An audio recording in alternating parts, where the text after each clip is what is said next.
let me give this game a little whirl. Right now, I am playing this without volume because I've chosen to have the volume of Chrome playing. So if anyone does come and speak, I can hear them as a priority over the game. The running the MiSTer is just a byproduct. I thought I'd run it because if we talk about a specific game or the conversation into something, I can kind of run that game, provided I have it. I mean, I do pretty much have like the full ROM sets on here.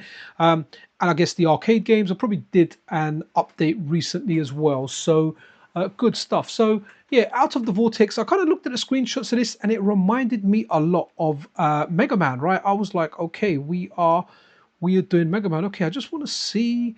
Let's see. Oh, okay, excellent. It does show that I'm live, right? I'm just trying to see. Okay, cool. Just getting an idea, right, of on here. So the live thing is working. I've kind of got three screens on, one with a MiSTer, one that I'm kind of messing around with. So let's kind of go with this game. And I kind of like the comical style of this game. Yo, Strife, how you doing? Feel free to join in. What happens if I click on you? Can you join? Okay, I think people like raise their hand to join or something. But dude, feel free. If you want to join the conversation, don't be shy. Give it a try. The whole point of this is just for the community to get together and talk, right? Anything goes. Like the only thing that I would like, I'd love the language to be clean because I would ultimately like this to head over to YouTube, right? But with YouTube, the way YouTube works is I'm currently rated a family friendly channel. Now, if all of a sudden I go on there and let's say we're having a conversation and people start effing, blinding, and what will happen, it will get rated an adult channel, which means you would have to be logged in order to view the content, which definitely will affect my views. And I kind of like having that family channel thing because I'm quite happy for my kids to watch my content, and I don't really I want to make it kid friendly. That's one of the reasons that I do it, right? So hopefully we'll get more people dropping by. Just massive thank you out to the Mr. FPGA community, in particular Kit Trinks, who actually kind of gave me this opportunity. I kind of ran the idea past her. I said, look, I want to maybe do like voice chat while I'm doing streams and kind of get people involved, and hopefully it's something that can benefit the community in general, including my channel, right? So Kit Drinks gave me that opportunity. It's something that we're trying out. So hopefully this is something that can grow. And I've mentioned to some of the guys, I am going for a new job. And if I get that, I'll be doing less hours. I'll have time to schedule stuff, even if I do it weekly or bi-weekly or whatever it is. Hey, Kit Drinks, hey, how you doing? Does that mean you're in Hello, hello. conversation if you're up top? Let me put the volume up so I can hear you. Sorry, bear with me. Hello, hello, sound test. Hi. Oh yeah, excellent. I can hear you. Wicked. Strife, what I'd really like is, can you actually, what are volume levels like? Because I've kind of set them to what I think's appropriate, and hopefully one's not louder than the other. Even on the levels, I can kind of see I may be a little bit louder than Kittrinks, so I've just blasted that one up. So Kittrinks, how you doing? And first of all, thank you so much for running with this idea that I had, and hopefully we can turn this into something special. Oh, it's no problem. It's actually really exciting to see creators and the community interact with one another. Oh, absolutely, absolutely, and the Mister community is just a great community. I mean, it's got a massive user base, hasn't it? I think it's close to 14,000 now, and it's always nice. It's always nice speaking to people nicely on there, having similar opinions, and more importantly, having differences in opinions. Right? That's really really good. It's nice to kind of share those differences with one another. I have seen so many great ideas come out of conversations on this server. It's ridiculous. Like a lot of the things that make up MiSTer came from stuff that started right here. Absolutely brilliant, absolutely brilliant. I've seen some of that myself. I've not been in the scene too long, but what I have seen is, like, for example, someone's kind of talking about, it's just an idea, right? It's like, okay, how would this work? And then all of a sudden, what I really like is all the community developers jump in, whether it's Wicker Wacker, Zach, yourself, Shane Lynch, and everyone kind of starts talking. And the next thing you know, it's kind of becoming a reality, right? It's people are actually people are watching it. It's like, wow, okay, or the product, sorry, the idea is coming to life. And it's amazing seeing some of the stuff that's actually happened from, initial kind of idea to actually a fully blown product or service that's launched. Oh, for sure. Like I mean I can't even mention how many things that have just come from that. You're basically watching sort of MiSTer history unfold before your eyes. And there's some really talented devs too. And the other way that I see things really shaping up is like, for example, how Robert worked with his community for the N64 and PSX cores to get feedback and make those cores as polished as they are. Oh, absolutely. Do you know what? I just got goosebumps when you said Robert. So I wasn't around for the PlayStation.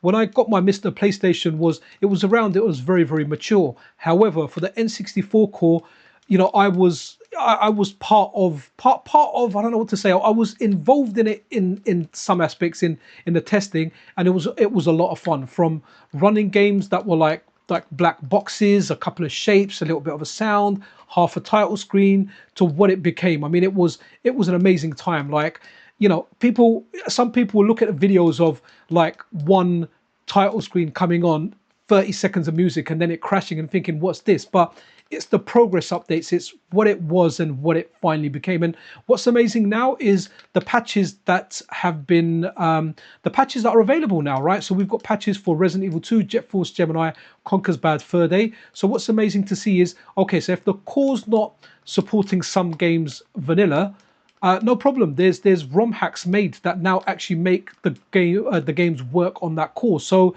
compatibility, I'm sure at one point is going to reach 100%. I think it'll get there. I mean, it may need a revision of hardware, maybe not. I have it would not be the first time that Robert surprised me with what he was able to pull off. Yeah, Robert's definitely very surprising. I remember one commercial game after a year, and I think within a year it became the opposite. It was like one commercial game that wasn't booting. So absolutely amazing guy. I mean, I'm really looking forward as well to his roguelike Game Boy Advance game that he's working on now. I'm looking forward to when that actually gets released. I'm sure it's gonna have no lack of excellence. Yeah, I'm positive. absolutely, absolutely. And you know what? The way he said it's a perfect fit for a handheld.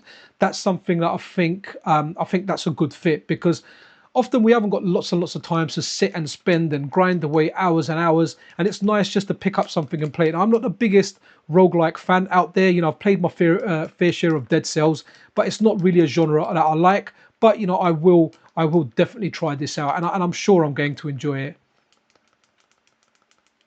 Uh, I'll be playing it for sure. I mean, whatever he makes is definitely going to be on my screen at some point.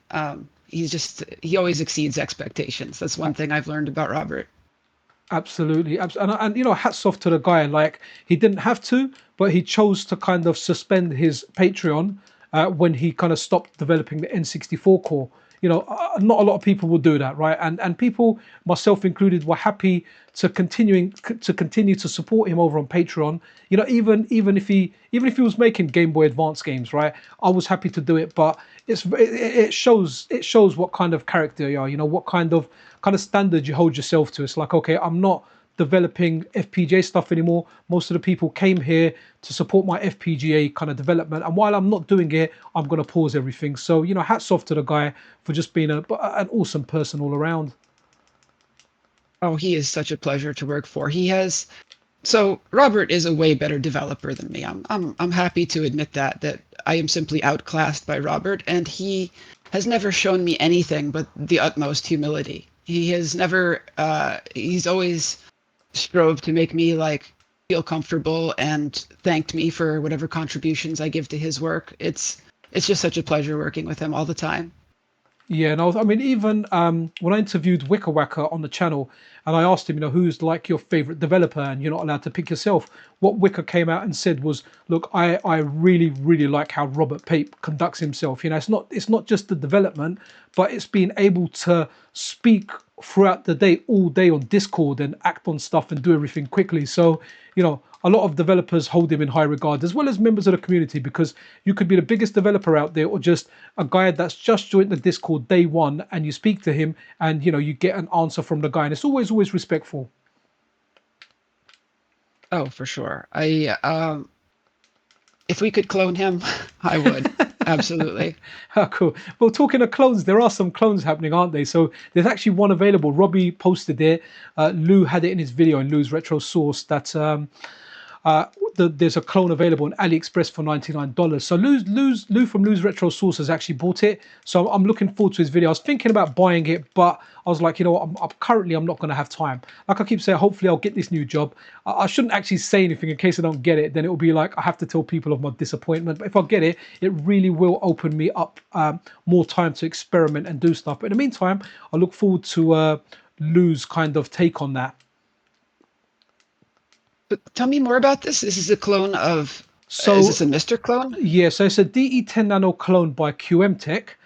Luz featured it in his latest video. I'm pretty sure in FPGA platforms, Robbie has posted a link to it. I'm pretty sure because when he mentioned it, I mentioned Luz said he's ordered one. So I'm kind of looking forward to what he gets and kind of what it becomes. So apparently you can take your micro SD card straight out of the MiSTer and put it in this new clone, the QM Tech clone, and it just works. So this is independent of the Taki clone, which is something obviously in the making that is likely to be coming out soon.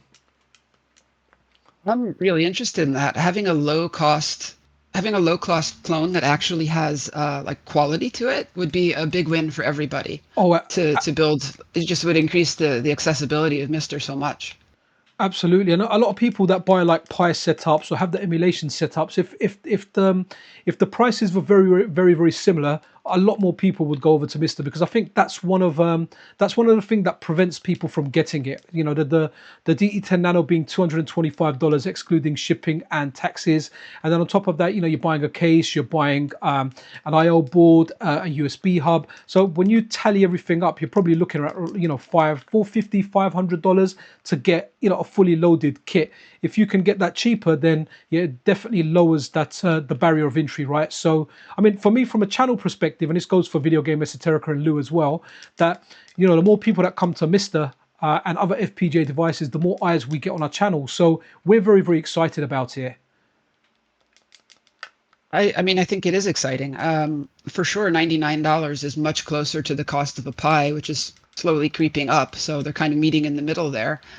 And I'm particularly interested in Taki's boards, the ones that are going to have a like a more MiSTer focused layout than just the original DE10, so that you don't necessarily need all the add-on boards for them. I think those are of particular interest to me. Right. No, that's yeah, definitely. I mean, the one that interests me the most is, without a doubt, is the handheld. Especially the fact that Taki said so it's going to have HDMI out. So as soon as you buy it, you can connect the HDMI cable for it, and he's left some pins available at the bottom that can be used with a dock. So you can have it true switch style, right? Where you've got your dock, you connect it to the dock, connect other accessories, and have it out. I'm really excited about that. Well, that's the dream, right? That's what Oh, I think Analog was going for with the Pocket, and didn't quite hit the mark. I think they got kind of close, but it didn't quite have that Switch-like appeal where you could just sort of pop it in there and pick it up. And of course, the MiSTer platform is just a little bit more fleshed out than that too. So having all of those features combined would be a big win. oh, absolutely. I mean, the MiSTer's definitely more versatile. Like I'm a big fan of the Analog Pocket, and I never hide that, right? I like the device. I like playing stuff in bed. For example, a new core comes out, I'll test it before going to sleep. I've got an understanding, then I'll put it in the dock. I'll capture some footage. I think it does the job well, but it does have some shortcomings. One of the shortcomings that I discovered when I was doing a live stream with one of my kids was on the two-player side, you can't change controls, and that limits it a lot. So if you want to play say Super Street Fighter 2 Turbo, one of the fighters with a friend, they can't change the buttons on two-player side. Obviously, something that you can easily do on the MiSTer. So the MiSTer definitely has more options. However, currently as it stands as a hybrid solution, the Analog Pocket is currently the best choice we have. Likely, if the clones deliver, the handheld clones especially, we're gonna see the balance in that kind of shift now to the MiSTer one becoming the better solution. However, Analog do have a kind of market that like running their cartridges and ease of kind of use for the common folk out there. So I think they'll always have a space in the FPGA gaming market. They're very kind of well established now. Well, they're really good at making a nice looking product. They care a lot about the details, and I think that appeals a lot to a certain type of person that likes to have just a polished, ready to go kind of thing. It's very sleek. Yeah, Um, but it's a big world. There's room for that. Yeah, absolutely, absolutely. What's interesting now is you've got so much different. Actually, no. Before we get anything, is there a game you want me to play that you like? We can just run it as for eye candy on here, because I'm playing this, but we can. What's a game that's special to you, Kid Drinks? We'll get it running. Oh, I don't. Those aren't good stream games. I'm very much a like an RPG kind of fan, like RPG and Metroidvania type of All right. person. You know what? Let's load Castlevania Symphony of the Night then, because that's a Metroidvania. I know Well, we've kind of agreed on that we both like that that is game. So, yeah, that is definitely my top five for sure. oh, perfect! It's such a great game, man. Such a darn great game. So what I was gonna say before I mentioned this was, so there's a whole bunch of. So we've got like, okay, so some of them may turn out to be scams. Some of them may never come out. We've got like the Super Sega that kind of popped out most recently. What else have we got? We've got the Replay 2, we've got Mars, we've got the Analog 3D. So there's a lot of stuff on the horizon. I mean, what do you think? Do you think the market's going to get saturated, or do you think there's enough room in the market for, all of these things to coexist? I think they'll all coexist to some extent. I think that certain people have needs that aren't being fulfilled by MiSTer and the MiSTer platform, and I think that those people will find what they need elsewhere. But with the situation that, as I see it, is kind of like the Raspberry Pi situation. Like you have all these other pies out there, like you have the Orange Pi, and you have like the various other sort of small single board computers that fill that niche. But you have the community surrounding the Pi, so that one always ends up on top in so many projects. That one always sort of maintains its lead in popularity simply because it's where the community is. And I think that's probably what MiSTer has become as well. So there's going to be other platforms, and they will gain some level of support and fill certain needs. But I think that MiSTer is probably going to stay like the big name in the FPGA retro field. I'm not really sure what to call the market, but and I think especially once we see an iteration in hardware, which is inevitably going to come at some point, and MiSTer continues on that, I think that we'll see like it's just going to remain competitive. Okay, no, no, super. Wanted to point one thing out. I thought I'll run something a little bit different. So this one here, this is Castlevania Symphony of Night quality hack. So what I think it's called Fear and Kind, right? So for anyone that's new to the game and wants to get into it, and if you find it very, very difficult, what they've done in this is they've kind of balanced some of the stuff, and they've made the knockbacks a little bit more forgiving. It's not something I've played through. I still kind of like the original, but I always recommend this to new people that find the game a little bit hard. So I thought I'd run this one. So, oh, sorry, Kid Drinks, what were we talking about? I kind of went off track there. What was it? What was our last I think point we of were we were conversation? discussing what the landscape was going to look like with all Okay. the additional systems coming out now that FPGA gaming is sort of reaching like a popularity state. Yeah, that's what I'm seeing now. We've got Cypede that wanted to make a handheld as well. They've kind of been quiet. They kind of approached me a while ago, and we were talking some stuff regarding that. I don't know if they've taken a back seat, seeing that Taki's bringing out a handheld. But see, with like the retro gaming handhelds now, when we're looking at stuff like what is it that we're looking at? We are looking at when we're looking at all the handhelds. We've got Ambernic, we've got Mio Mini. Now there's so many of them, so many different brands, but there's so many handhelds now. The market is saturated. So I'm wondering if 5 years from now, with a lot of the Chinese companies getting into FPGAs, is that going to be where we're going to have so many handhelds? I mean, there'll always be the cream of the crop, and then there'll always be the ones that aren't so great. And obviously, none of them are afraid to use the open source work that's available, right? Because a lot of the MiSTer cores are available open source, and a lot of these companies will just use them. I mean, there's really no disadvantage even if the market does get crowded with various devices because the thing is it is open source. And if they use our work and they improve it, well, we can just take those changes and bring it back to us. Or if they make another core for another platform, it's not that difficult to port things between platforms. So really everybody wins if there's more options like that. Okay, so I'm definitely excited to see what kind of becomes. So Taki should be getting his first board released. When is it? I think mid July. So what are we today? We're the 8th today, right? So Oh, well, okay, I've got the steers. Yeah, so we're at eighth today. So hopefully within the next week or two, we should be seeing like some clone board. So I've spoken to Taki, so I should be getting an early revision of the board. I'm kind of looking forward to doing side by side tests, right? Using the same micro SD card, going between the devices, running them to see are there any differences. Right. I always try to be cautiously optimistic because there are many promises, but I am very much hoping that those clone boards work out, just because it would really help the platform to have just a lower cost option for people that want to get into it, and it's just a little bit out of their price range. Absolutely, man. Absolutely. So that's something very much to look forward to. Hey guys, we've got some people in here. So Sub Element, Moon Dandy, J Deluxe, and Honoric. All good guys. Feel free to join the conversation. This is a little bit of a test stream. We're working out how this works. Kitrinks has kind of given me permission to kind of host these events, and this is a test period. So I think you need to put a hand up or something, and then I can bring you into the conversation. But feel free to join the conversation. You can do it. So if anyone wants to try, J Deluxe, I know we've spoken before on voice chat. So, dude, if you want in, just do what you need to do. Let me see if I can I click you and do anything? No. Okay. But if a hand is stuck up, I can bring you into it. And that goes for anyone. Moon Dandy, Sub Element, Honoric, guys. If you want to join the conversation, join in, right? Oh, there's like a separate window for requests. I see it. Oh, okay. Has anyone requested anything? Because I I can't. haven't. I don't see one yet, though. I can help you. Let's see. Okay, let me beat this guy, and then we'll go into that intro where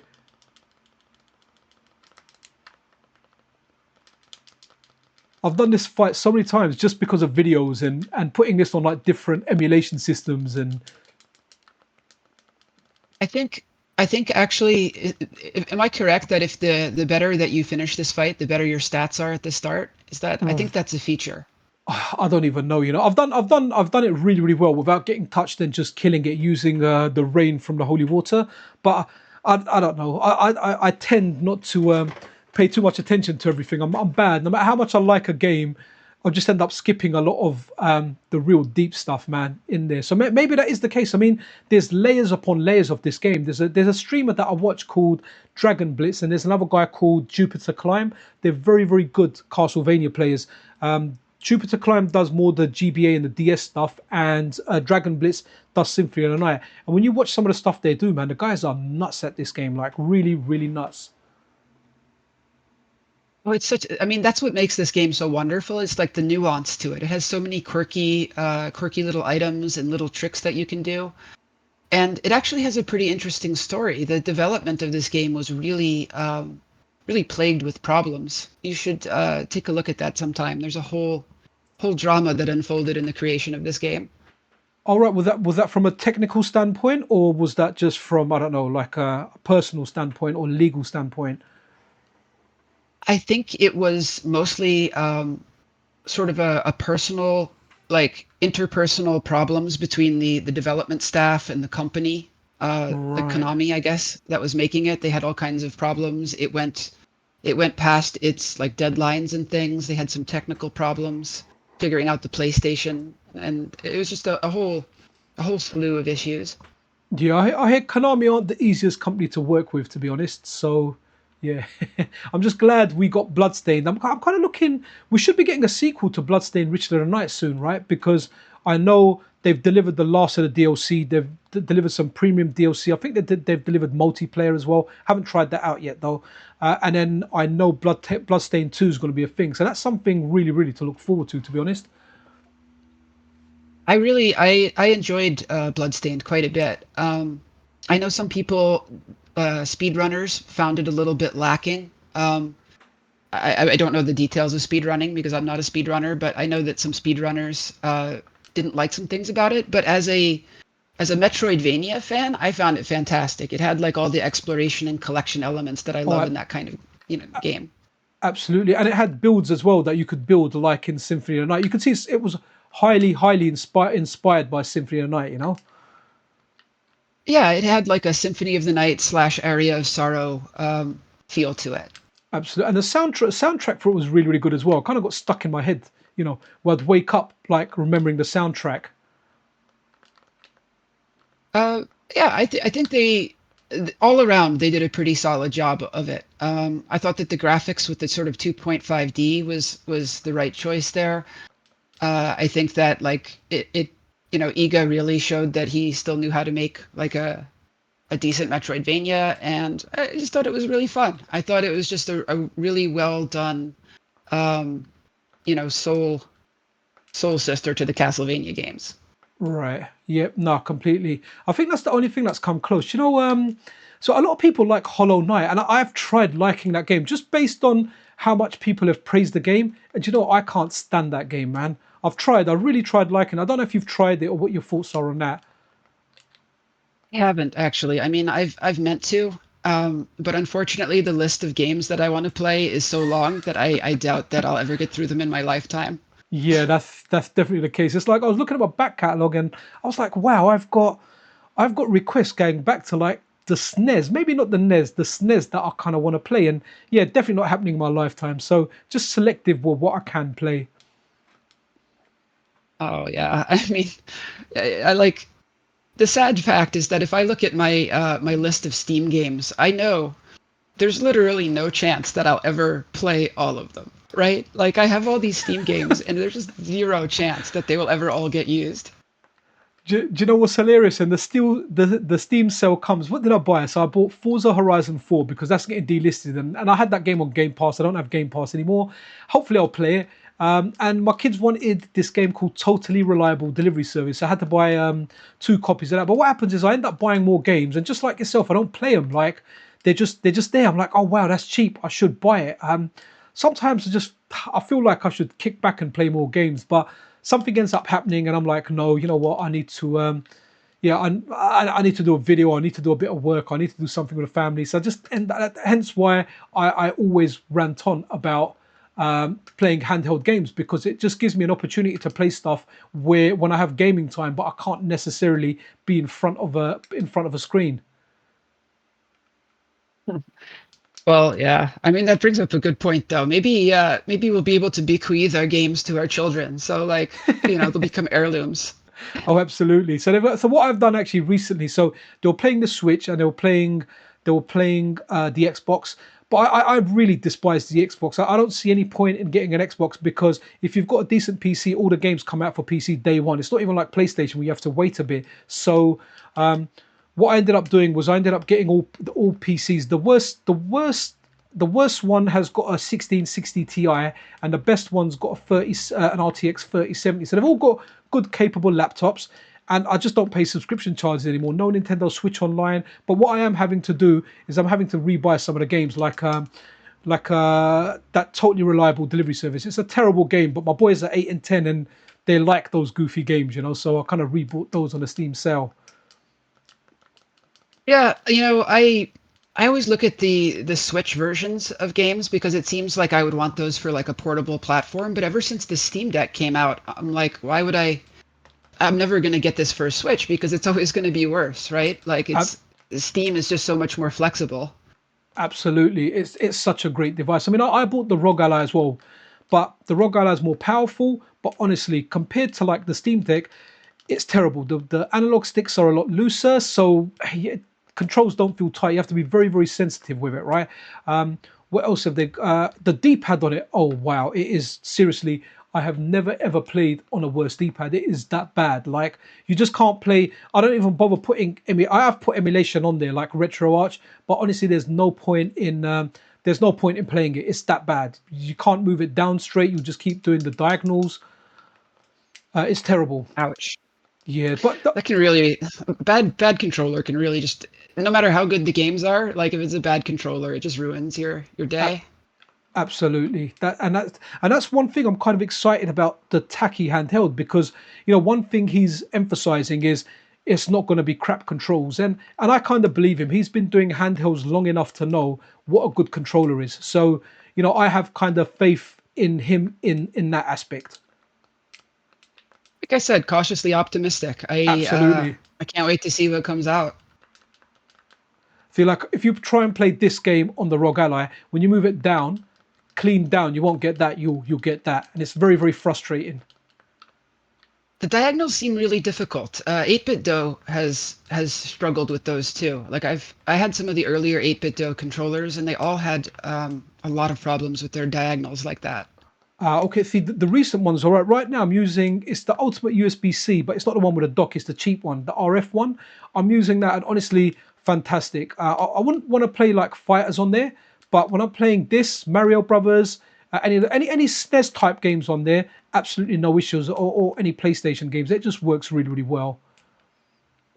I've heard they've gotten better with some of their like their new fancy ones, and the M30 for sure has a pretty nice D-pad. That's a great one, especially for fighters. Oh yeah, But M30 is yeah, great. the old ones are the ones that really had the trouble. The ones that kind of look like the Super Nintendo controllers. Yeah, I remember. I had the ones that look like NES controllers, and yeah, they were yeah they weren't that good actually. I ended up, but when they got the new ones out, I ended up just getting rid of them all. Just I think I took them down to the shop here called CEX where you can trade in your stuff. I just ended up trading in all of it. If I'm being honest, I seldom use anything other than the M30 and the PlayStation 5 controller these days. Those really Ah, cover like so 99% of what I want. do you use the PlayStation controller via Bluetooth or? I do. I really like wireless. I have a dog, and so wires are contraindicated to my setup. So I stick with the Bluetooth, and the Bluetooth on PS5 is very good. Yeah, I heard. I It's low heard. latency and it's very tolerable, even in New I, York City. I'm gonna pick one up. So last time they were on sale, so usually they're like £60 or £55 here. I did see them on sale on like Prime Day for oh I'm getting butchered there. On Prime Day for it was very very cheap. It was like £35. But I decided to buy an Xbox controller because of compatibility. I was like, okay, it's just easier. But next time it goes on sale, I'm gonna pick one up because I've heard nothing but good things about it. I think even MiSTer add-ons on their spreadsheet of controller latency the DualShock 5 does really really well, even better than the DualShock 4. So it's something I'm definitely going to pick up at some point. It's the thing that's divisive about the PS5 controller is the D-pad. So some people really don't like the split D-pad. You know how it has like the sort of gap in Yep. the middle between the sides. Some people are really bothered by that. But I find that it's so rounded that it's pretty comfortable anyway. So if that's a thing that bugs you, you won't like it that much. But in terms of actual performance, it's a great controller.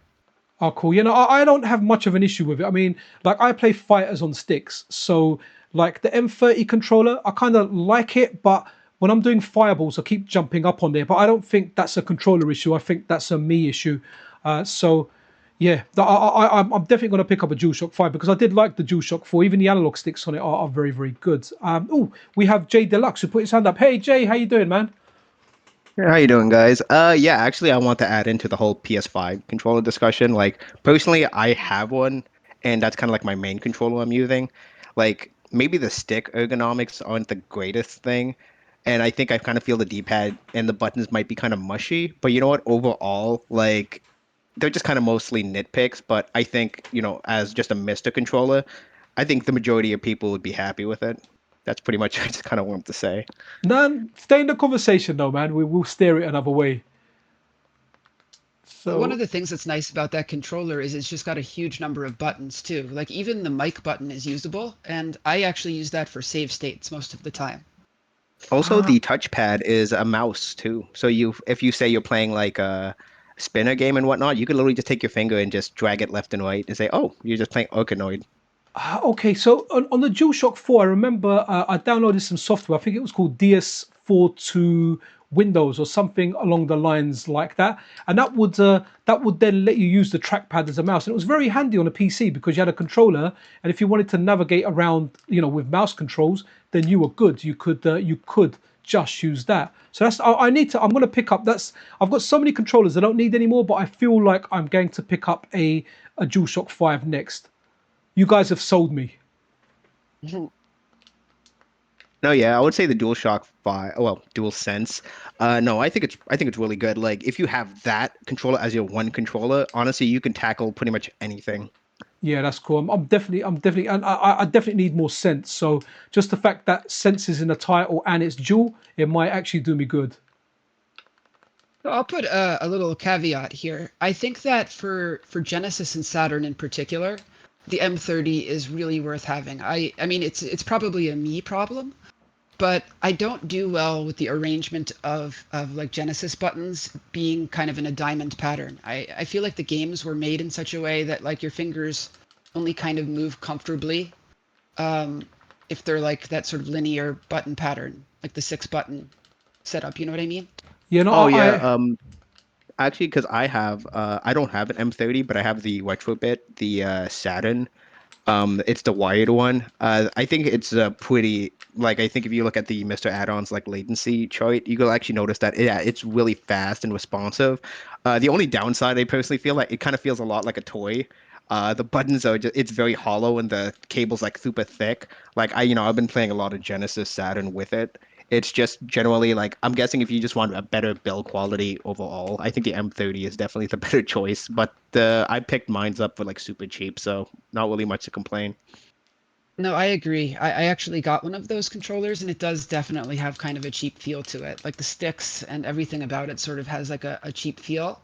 I would say maybe the only advantage to that particular controller over the M30 is the fact that it does have sticks, and I guess that's sort of useful for Saturn 3D games like Knights. Oh, I have the old model, the one without sticks, Uh, the even cheaper model. see, I tried one Retrobit controller. I bought the SNES one. I thought wicked SNES RF. I got really excited about it, right?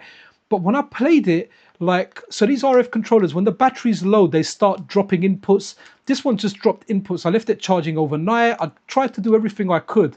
And yeah, it just wasn't having it. So I ended up returning it. So my experience with Retrobit really hasn't been that good. Overall, I haven't had much luck with that company either. I kind of find that most of their things are a little bit on the mediocre side. Yeah, I'd have to go with that. But then, like Jay Deluxe is saying, and I've heard other people swear by it. It just didn't work for me. Like I agree with you on on Mega Drive stuff and the Saturn stuff. Yeah, I have to have the M30, right? There's no other way of doing it. It's like I can't play the Saturn version of Symphony of the Night because I hate the 6 button controller for it, and I like the PlayStation controller that I'm using now. And for the same reason, if I'm playing something like Golden Axe, Shinobi, Shadow Dancer, I prefer using that. I prefer using that 3 or 6 button layout that the Mega Drive has. Yeah, it's just the games were developed with that in mind when they chose like where the abilities would sit on which button, and it just works out better that way. And MiSTer makes it so easy to just pick up whichever controller you want to use that it's really just having both of them around is kind of an easy choice. Absolutely. Now here's Yeah. gone. Sorry, go J Deluxe. Yeah, so yeah, I think that is a good thing with like I guess anything that more or less handles USB like really well is that, it's always good to have like one baseline controller, but at least the any other additional ones, I think, if you're willing to spend a little extra, you can definitely get like a good wireless, like higher built quality thing. Or like two is like if you just want to play a handful of like say Saturn Genesis games, like, get a super cheap like 6 button controller and if it works well, like just jump on in. You don't have to really commit 100%. Yeah, and I get that. What about okay? So here's a question, right? So with the upcoming handhelds, the MiSTer handhelds, right? What so if you could only have one, would you rather have 6 face buttons or would you rather have 4 face buttons? So this is where it comes to which will be better for jack of all trades. 6 face buttons Okay. like Saturn or 4 face buttons like the PlayStation or the SNES. So I have thoughts on this. So one of my dreams for a controller has been having a 6 face button controller that used more of a Super Nintendo style button. In other words, like a small sort of Skittle like button rather than the large sort of chonky Genesis style Okay. buttons, but in a 6 button layout so that you kind of get the diamond plus 2 additional ones. I've always thought that you could do it just so that you could use either the diamond or the 6 button layout if you had smaller buttons like that. Okay, that's a good compromise because I can definitely tell you for sure that when I've done like MiSTer streams, for example, and it's a random one. So I've got the M30 plugged in, I'm streaming. When I've tried to play Super Mario Brothers, there's no way I can hold down run and jump without accidentally pressing spin jump. So, I can't play Super Nintendo games on that. However, what you're describing, okay, if you've got like the SNES kind of layout with an additional 2 buttons on there, that could well be a good compromise. I think it would work because it's really just a matter of sort of shifting the angle of your thumb to get the 3-button layout versus the diamond layout. You know what I mean? Yeah, no, I'll get you. I'll get you, and that makes sense. I wonder what will come. It looks like it's going to be 4 buttons from the what Taki's kind of teased. But then I don't know if you've seen the one that TZMW or TMZWX. I think that's how you say it. It's the guy that made the handheld Saturn, and he was involved in the recent Saru optical drive emulator cart. So he's kind of showed the 3D printed case, which looks like Saturn controls, and that looks quite neat as well. I think either way you can make it work. I think if I had to choose between them, like if I couldn't choose sort of an in-between compromise, I would probably pick 4-button because like I couldn't play Super Metroid with a Genesis controller either. It just wouldn't really work with the run and everything. Yeah, And I think that there's just fewer things that need the 6 than need the 4. absolutely. And Yeah, that, so uh, now go I on, think J on Deluxe. my well, yeah, so my opinion on it is that like if I think the vast majority of people they're used to the diamond shape, L1, L2 like thumbstick, like the PlayStation slash like Xbox kind of layout.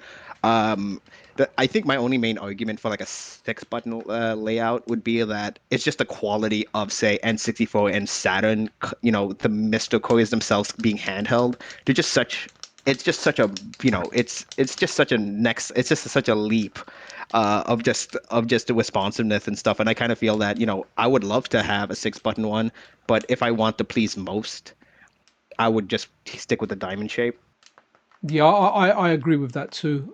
If I had to have one, it had to be 4 or 6. It would be 4 because what I want 6 buttons for more than anything is fighters, right? Like Capcom fighters. But I generally play them on arcade sticks, so it's fun playing them. I bought that. There's an Ambonic handheld called the Arc S. So I bought that, and yeah, I kind of like it. It's definitely fun playing like the Mega Drive games on there, the arcade games with 6 buttons and everything. But I can't play Mario Brothers, or like Kittring said, like I can't play Super Metroid on there.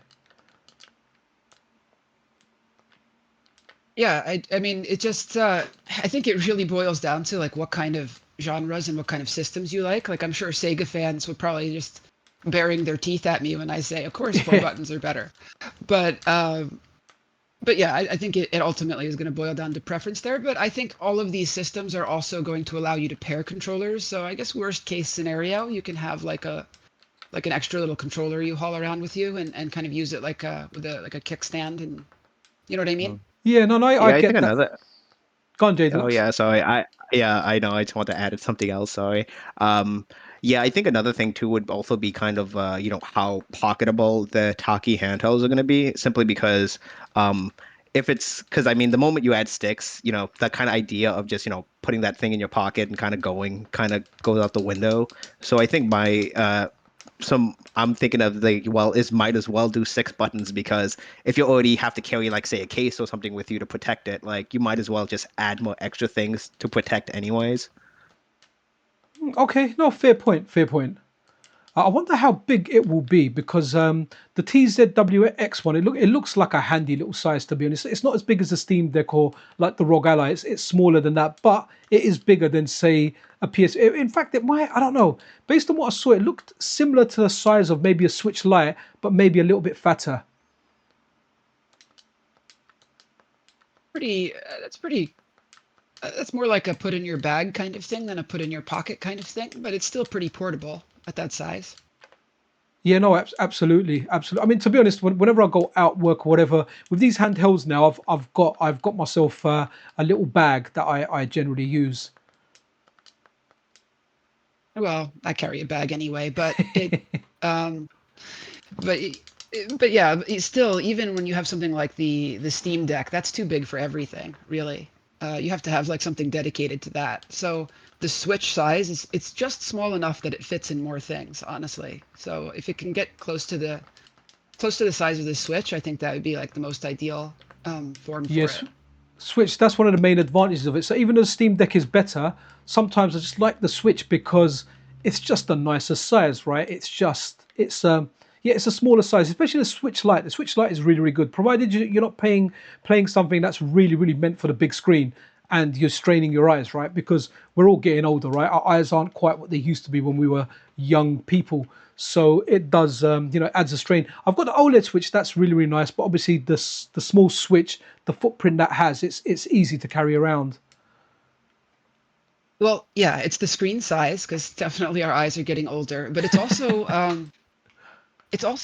the layout is very important. That's one of my major criticisms of the Pocket actually is its layout. Like it has that standard Game Boy layout. And I think that for like a 13-year-old that layout is fine, but for adult hands, it's uncomfortable to me to hold things that way. So I really prefer like the Switch, the wide Switch layout to that too. So I'm glad they seem to be doing it that way.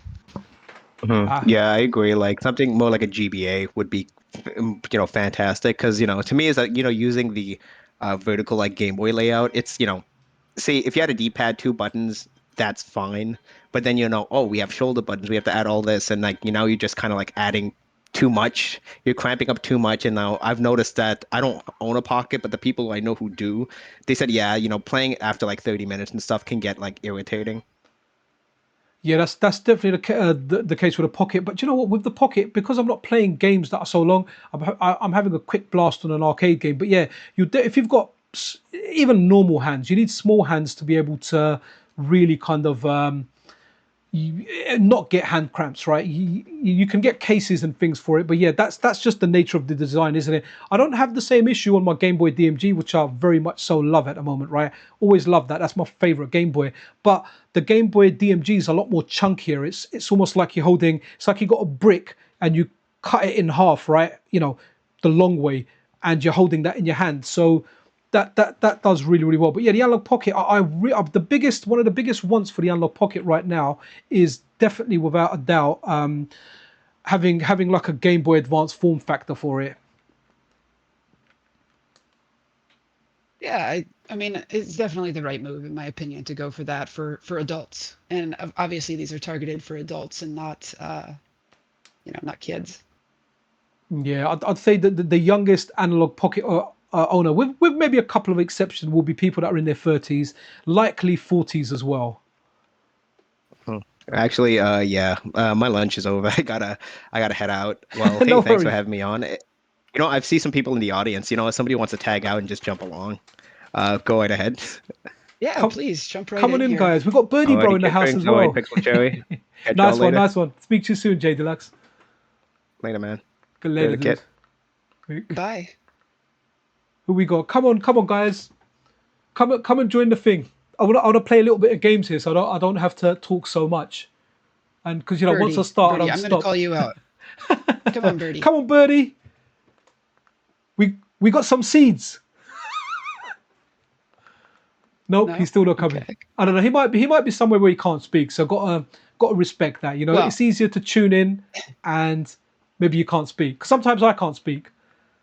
I'll remind you that in the States, it is lunchtime. It is noon in the East Coast, and it's even earlier in the West Coast. So Ah, you're okay. in a it's kind of important to remember that most of us are American. Yeah, no, I know that. When I look And at my YouTube stats, like 50% or round about 50% of the people or the viewers are from America. So that's why when I'm speaking, I try and cater more towards the American folk because they are the vast majority.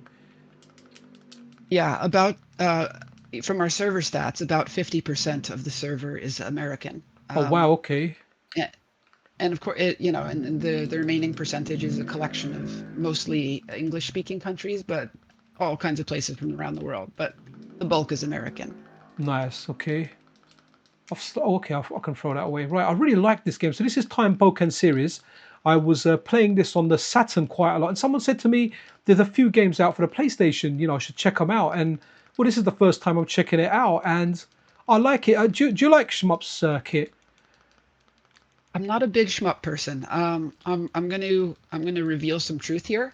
I Mm. am actually kind of bad at video games. Uh, especially the action part of video games. So I mostly find fun in like exploration and collecting things and puzzles and kind of like RPG type of games. Like like turn-based, because I fall in pits a lot. You know what? I'm not good at games either, and I actually play a lot on stream. And one of the reasons I won't ever really stream Metroidvanias, right, or do a stream with them, because I really like to savor and take my time with them. And I feel if I was doing that on a stream, it would make for very, very boring viewing. Um, yeah, I mean, that's like, I think that for streaming, action games are definitely better. Like nobody really, I mean, I'm sure there's some people out there who like to watch someone like go through cutscenes in an RPG, but it's really all about dodging the bullets in a stream, right? Absolutely. I think with some of it though, like that, like for me, when I stream, especially on YouTube, it's more of a relaxing thing for me, because when I do a video, I have to shoot the video, I have to do a voiceover, I mess up my words a lot, so I end up reshooting. You know, sometimes like a 10-minute video might take me 3 to 4 hours to do. The news video might take me up to 8 hours to do that. I do every Saturday. When I do a stream, I switch it on. Whatever mistakes happen, they just remain in there. It doesn't matter what you do. So I find it very relaxing. So a lot of the time, I just want to speak to people. So people come into chat, we have a chat. It just the direction goes in anywhere. I find it very, very entertaining. So in some essence, it depends on how the stream's kind of going. If you're just speaking to people in there, then you can run something a little bit boring. But I do try and make it. I do try and make it entertaining where possible, especially with the games that are on screen, right? Well, yeah, I mean, it's a little bit eye candy, right? Uh, It's something to fill the space between the words, and so you go for something that's a little fun. Like, have you ever played? Oh gosh, what's the name of that? Maybe you can figure this out by description. Uh, it's a game where you're in like an amusement park full of like desserts. It's like a shmup. Something oh, something park. yeah, Do you know the one I'm I've talking played it. about? I know what it is. I think it's out for the Saturn. Um, so we've run that. Were you flying over arcade machines, right? Is that the one? It's like no, it's like desserts. It's like you get attacked by like ice cream cones and stuff. I think it's called maybe Hazard Park or something like that. Oh, okay. I I know what you're what talking system about. is that? Is that I can't remember the X68K? name though. I honestly can't remember. I know because I get like a lot of people when I do the streams are like, hey, you know what? You should check this game out. You like this type of game? You check that out. But what happens is, in between them mentioning it in a stream, and then me going away and remembering and putting it on the MiSTer and running it for the next one, I always forget. So I've got one guy that comes on my channel a lot, a guy called Phil. He's very, very helpful. What he'll do is he'll actually just like DM me saying this is the game that I mentioned, and so then I'll know to kind of check that out on the next one. In fact, he's got some recent translations. But yeah, I know the game you're talking about. I've definitely seen it and I've run it. I just can't remember what it's called. Yeah, those kind of well, the point I was trying to make is that those games tend to be kind of fun because they have a lot of visual eye candy. They just sort of keep it fun and interesting. You know what I mean? I think Yeah, those are the best anyway. absolutely. And it is. You know what? Talking of visual eye candy, let's go. So let's give it a soft reboot. And I really do like. Let's see. It's made by Konami and it's a shmup, and it's definitely got some eye candy in it. Let's see. In fact, I might actually run a console version of it. I wonder if I've put the fast ROMs on here. So let's go SNES. And I think if anyone work it out, it's a shmup by Konami, and it's definitely got a little bit eye candy in this. Definitely got some weirdness in it, which I really really like. So let's have a look. Ooh, okay. Oh, no intro USA Jap. I wonder. Does it begin with a J or does it begin with a P? Because I think the Japanese. Is this the one? No, that's not this one. Ah, here we go. I think this is one of the sequels. I don't know where it is in the timeline, but the Proteus games are they're fantastic. Let me just make sure I've got the buttons.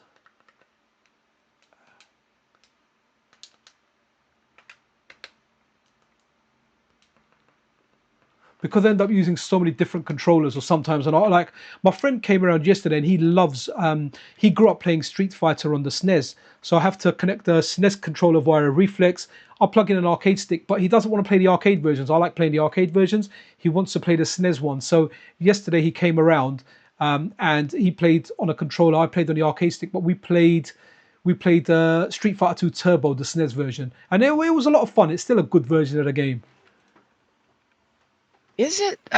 I've heard people not really like that particular version. Well, I, the Mega I'm Drive not really version a is fighter better. person. when it comes, so at the time, I definitely preferred uh, the SNES version, right? But then later on, as I kind of grew older and got more invested into Street Fighter games, it turned out that the Mega Drive version was better because a lot of the CPS1 chains, or a lot of the CPS1 combos, you could do them on the Mega Drive version, but not the SNES version. A lot of the animations missing as well. But you know what? It's more the nostalgia that's attached to it because we played a lot of those when we were young. So getting older, going back to it, it still is a lot of fun. But generally, I tend to play the arcade version. And if I want to play online, Fight Cage is really, really good. So you can play them on Fight Cage, and they're really, really good. Well, Okay. that's true. I mean, we always do love the thing that we played first, mostly, unless it's like a direct analog. But in some cases, like for example, Rygar, that's a game that my brother would play for NES, and Okay. it's significantly different than the arcade version of it. And I think that the NES version of it is way better, Right. Okay. personally. Like I would never even compare them. See, I played it on the C64. I really liked it. I played it recently. It didn't deliver so much, right? But yeah, I've played the arcade version, but it really doesn't do much for me because I never really played. I never really played the arcade version. I know it's available for a MiSTer. It's one of the Tecmo cores, right? I think so. I don't know who makes it. I'm not a big arcade person, but I think you're correct. It's Tecmo. So Cool. this is basically Parodius here, huh? It is parodious, but I don't know which one this is. It's actually got a really good soundtrack. I know I've got the sound. I've got the sound turned down on this. In fact, I think my capture. Oh, I forgot. Can't crash into those. Let me give it a reset because it was in Japanese. I ended up picking the auto power up. So what I actually like in this game is I like to pick my own power ups in this.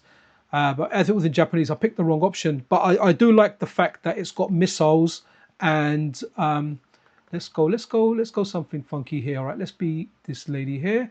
Yeah, I do like that the shot and the missiles are on the same button because when they're on different buttons, it becomes really difficult. You got to start spamming two buttons, which is not fun in shmups, right? We did it in the arcade, but one of the quality of life improvements I like on a lot of these shmups is auto fire is good. So she's got auto fire here, but I like it where if you've got a bomb that's unlimited, I like it to be available with your normal fire button because you need to fire them pretty much non-stop anyway.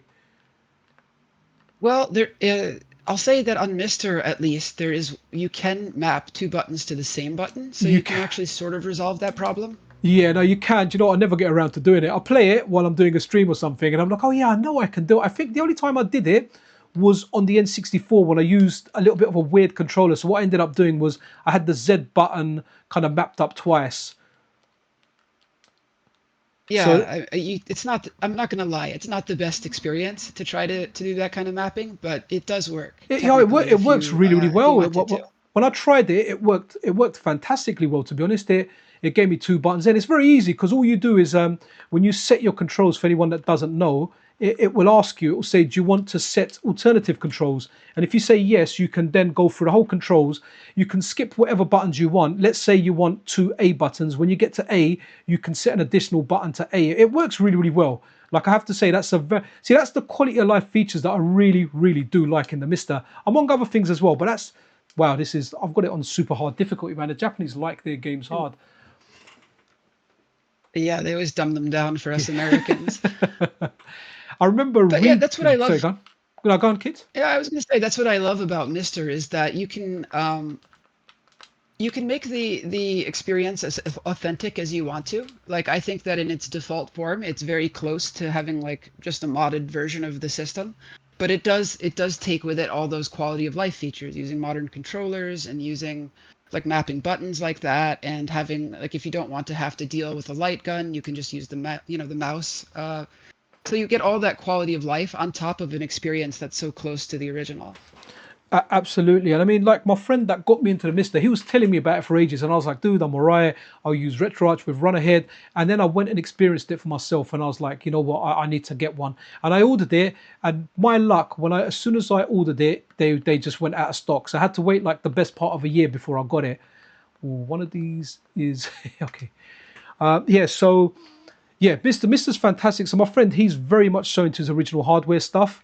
And yeah, he's put away his Mega Drive, his Super Nintendo. He's even put away his analog consoles that he bought as well. He bought, I think he bought the Super NT. He didn't buy the Mega SG, and he's happy playing the MiSTer. And this guy is like, this guy can feel the slightest bit of lag. He's one of like my Street Fighter guys. You know, very very very very sensitive to even like, we're talking like half a frame of lag. This guy will feel it. So he's like, no, I've put everything away. I'm happy with MiSTer.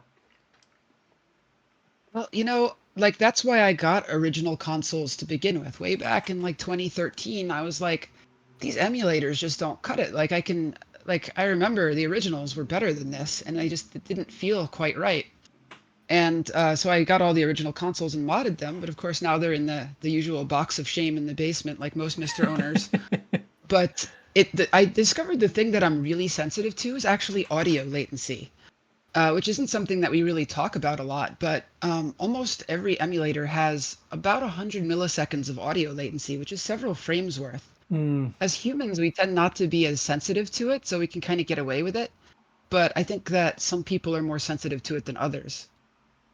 Absolutely, and I think that's something that Hotego mentioned as well, was the audio lag that you get. That's like 6 frames. 100 milliseconds is roughly 6 frames. That's quite significant. And if you know a game, you're gonna realize it. But one thing that I realized, right, was I was playing certain games. Now I'm not the best at games, but there's certain games that I knew well as a kid, and I played them on emulation, right? Android emulation and Pi emulation being the worst for latency, Windows being somewhat better. So I played it, and I'm like, I really suck at this game, right? What is up with that?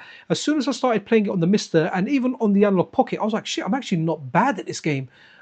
It's just, the latency that you get, it kind of makes you worse at the game, because you subconsciously you know it, actively you don't know it. So you end up just being a lot worse at games. And what happens now is, when I play stuff on software emulation, it just feels off, man. Even with RetroArch, with Run Ahead on, it's like the MiSTer spoils you, right? If if you're playing on original hardware, if you don't have original hardware like me, the only original hardware I have is like a few Game Boys.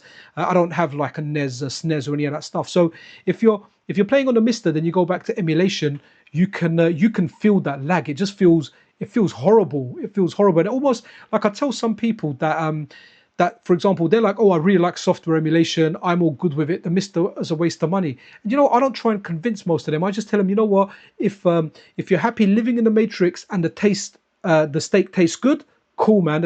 The steak tastes good, don't waste your money, enjoy it. It's all about enjoying yourself. If you can enjoy software emulation, and you can save money on not spending it on MiSTer or anything else, cool, that's good for you, I'm happy for you. But if you do get out of the matrix and realize, shit, this is where it's at, then welcome to the world, or welcome to the cult that we called MiSTer.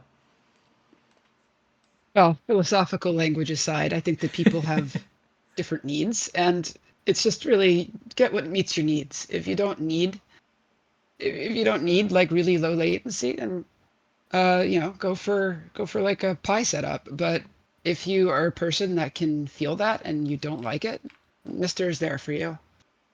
Absolutely, absolutely. It's like my middle brother. He's happy with. So I'll buy a handheld to kind of test out, and when I think, nah, this isn't for me, I'll just give it to him. I'll give it away to someone, and he's super happy with it. He's like, wow, it's got like every game on there, and it plays. And I'm like, cool, man, enjoy, enjoy. But in all honesty, I have to say, some of the Linux handhelds, like the most recent one I bought was a Mio Mini Plus, and I have to say, I'm actually very, very impressed with it. Those Linux-based, like, was it single board computers, whatever they're called, they seem to do a decent job. I don't actually mind playing certain games on there. They work really, really well, especially when comparing it to like an Android handheld. They're good. I would say that they give you a little bit less control over, like the operating system limits you in some ways, and the system in general. I would say they give you a little bit less control over things like frame rate. Like, for example, MiSTer, as you know, it kind of uses the original frame rate. So like if an NES is doing 60.09 frames per second, that's what you're going to get on your display. And most displays are fine with that, even though it's technically not really in spec. And that's actually a big advantage, because when you deal with having to change NES from like 60.09 to 60, that means you also have to rescale the audio. So like the audio is going to be the wrong pitch slightly. and the game is going to be running the wrong speed slightly, and so you're just getting that much less of an authentic experience. Okay. Yeah, I know some people with the weird kind of frequency or the weird, how many hertz the refresh rate is at. On CRTs, they were having certain issues, but I think this was more with arcade cores because some arcade cores has had slightly weirder refresh rates, which wouldn't come across or come over to consumer TVs. That's definitely true. So CRTs are simultaneously more and less tolerant of weird refreshes than modern TVs. So like a modern TV is probably not going to have any trouble with 50 hertz. Most of them can handle 50 or 60 hertz just because they're, why not make them compatible with that? Mm. Whereas a lot of CRTs can't do 50 hertz very well. A lot of PVMs can. It's kind of like a mixed bag. But the arcade cores are really out there a lot of the times. They can be at some very strange refresh rates. Some other systems like X68K can do like 24 frames per second, or not 24, what is it? 28 hertz, which is like really strange kind of video rates. And some of them are like 56 frames per second, just sort of in between there. And like a lot of CRTs don't really know how to deal with that. Well, a Okay. lot of modern ones don't either, for that matter. All right. Okay. I wish I've had space for a CRT, man. I've got one in my shed. I have no space for it. So I'm one of those people on an LCD screen. I will want to get an OLED screen at some point and just running scan lines on it. Running all the filters. And to be honest, they do scratch an itch to a certain extent. The thing that people often cite about CRTs, and I think that everybody here knows my general opinion on them, is the motion blur, right? Like when you move, how clearly it looks like you're moving because of the way that CRTs refresh. They're actually like most of the screen is black at any given time. It's just that one bright scan line, which really gives you good motion clarity. That's the one thing where I feel like modern TVs haven't caught up, but they are so close now, and they have so many other advantages like color purity and geometry and just the ease of use, right? You don't need this gigantic clunky thing. I feel like most people can probably be happy with a good quality modern TV and just get used to the motion or figure out like I think that those new scalers like the retro tink and the morph, I think either one or both of them can do black frame insertion, which greatly ameliorates the problem as well. Okay. No, no, that's yeah. I know people really speak highly of the art RetroTink 4K, and understand the more 4K isn't quite there with the firmware yet, but there's a big difference in price. I think like 750 versus 275. So I guess there's a lot of considerations there, depending on how much you've got and what end result you want. Uh, I Yeah, I think that if you're upscaling HDMI things, I think that the morph that's what it does, right? If I'm not mistaken, and forgive me, I'm not like super into the scalers because I like to keep my own setup pretty simple, and I haven't felt much of a need for either of them. But I believe that the morph is more focused on just simply upscaling HDMI with an option to do analog input, whereas the Tink tries to be a little bit more holistic in the things that it handles. And I think it might have a head start in terms of features, but I am not at all sure of that. And I don't want to be in the middle of any kind of like scalar culture war or anything like that. No, no. Okay, wise move.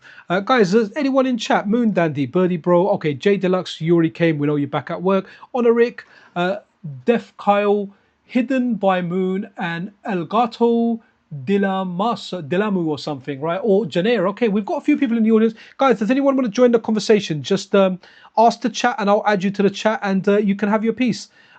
Don't be shy. And I know people get nervous when speaking, but you know what? You're speaking to fellow nerdy people, right? We've all got the same hobbies. We like MiSTer, we like retro gaming, we like getting together in retro gaming, we like arguing about retro gaming. Hopefully there won't be any arguing, but if you want to join in, please come and join in, because then I can focus for a couple of minutes on Shadow Dancer while you and Kit have a chat.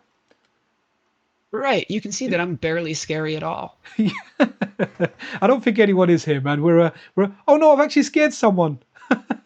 Someone's like, oh Aw, no, I don't want to go. I'm leaving the room. aw. All right, let's let me play and talk, because I do like this game. This is a favorite of mine in the arcade. Like if I had to give top 5 arcade games. Like I completely, utterly love this game. I like Shinobi, but you know, I feel this was a big step up from Shinobi. I know arcades ain't your big thing, Kit, but this really is a great game. I do remember Shinobi for the NES.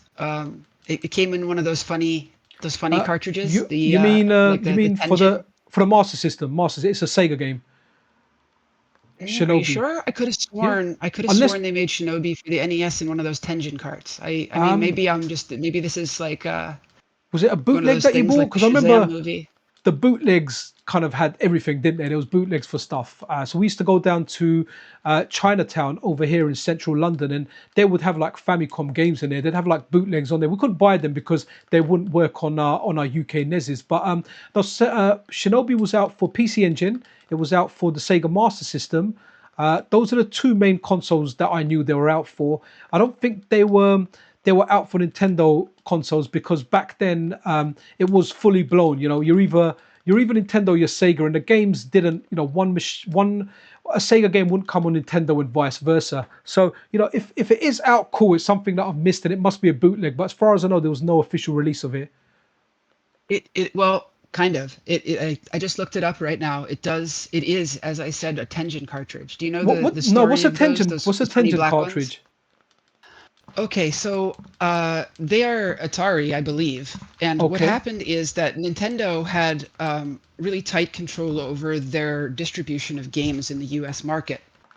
And they locked people out of being able to produce their own carts by with their SIC chip, like the CIC chip that was kind of like a copy protection for NES games in the United States.